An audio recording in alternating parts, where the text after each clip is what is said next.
Hey there, it's Catherine Chess. I'm your nutritionist and joyful living coach.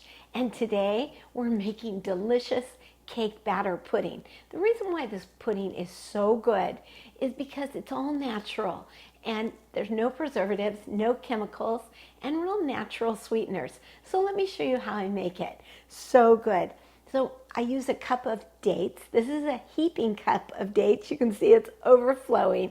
I've soaked these dates. I've soaked them overnight, but you can soak them for as little as an hour just to get them a little soft and make them blend up and get creamy like pudding.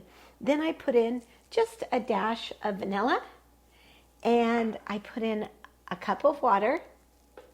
There we go. I'm putting all this in my food processor. If you don't have a food processor, I highly recommend you get one. They go on sale all the time. This is a little mini one, and you can buy ones like my Breville, which I love, but I'm using the small one for the camera today. But my Breville, oh my goodness, it will chop anything up. It's really high powered. Maybe you don't need that much. This is a KitchenAid, and it's pretty easy to use. And then I use coconut manna. This is really thick, viscose coconut. It's from the coconut, all natural. And I just throw it in. This is 3 teaspoons, but you have the recipe. Now, as far as sweeteners, you can choose different sweeteners for this. You can use a stevia that's 0 calories. I think stevia can be a little bitter, so I don't use it. But if I had candida or candida overgrowth or a lot of bacteria in my gut, I definitely would be using stevia because it doesn't feed on the bacteria and things. They don't feed on candida like they feed on sugar.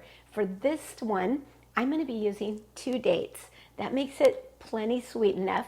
You can also use some maple syrup or some date sugar. Really, really good. And so we're just gonna blend. Let's go. And that is all there is to it. I'm gonna open this up and pull this off. This one's a little tricky, just like that.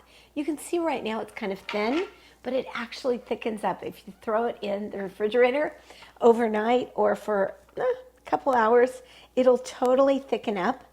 You can also add it, if you want it a little bit thicker, you can add some chia seeds to it. Now, chia seeds are wonderful for all the protein in them and the omega-3s. So they're really good for you. So I often add chia seeds to this pudding. Delish. And I want you today, my ask of you, is to be aware of all the miracles in your life. The more we appreciate the miracles, more miracles flow in. So let that be with you all day long. What miracles can I appreciate today? And feel them. Whenever you feel a negative thought come up, just knock it out of the park and feel your miracles coming in. You are so worth it. See you in the next recipe. Bye-bye.